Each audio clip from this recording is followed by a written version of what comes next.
உறவுகள் அனைவருக்கும் வணக்கம்.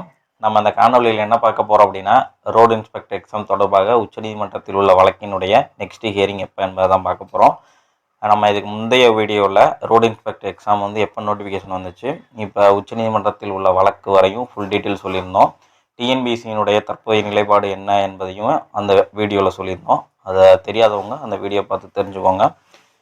ரோடு இன்ஸ்பெக்டர் எக்ஸாமுடைய நெக்ஸ்ட் ஹியரிங் பார்த்தீங்க அப்படின்னா, இதுக்கு முன்னாடி கம்ப்யூட்டர் ஜென்ரேட்டில் 7ஆம் தேதி வந்துச்சு, அன்றைக்கி மென்ஷன் ஆகலை அப்படின்னு சொல்லியிருந்தோம். அதுக்கப்புறம் 14ஆம் தேதியும் வந்து கம்ப்யூட்டர் ஜென்ரேட்டில் டேட் வந்து ஆட்டோமேட்டிக் சேஞ்ச் ஆகிருந்துச்சு, அன்னைக்கு லிஸ்ட் ஆகலை.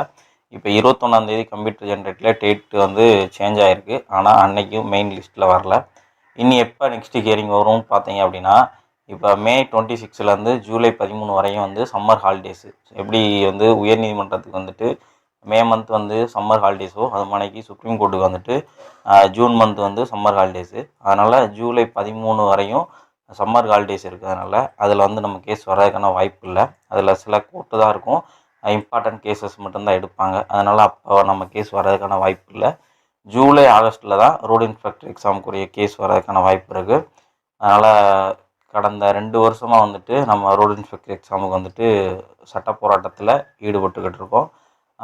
2 வருஷமாக வெயிட் பண்ணோம். ஒரு 2 மாதம் வெயிட் பண்ணுவோம், நமக்கான முடிவு நல்ல முடிவாக வரும் அப்படின்ட்டு நம்பிக்கையோடு இருப்போம். கண்டிப்பாக நல்லதே நடக்கும். நன்றி, வணக்கம், வாழ்க வளமுடன்.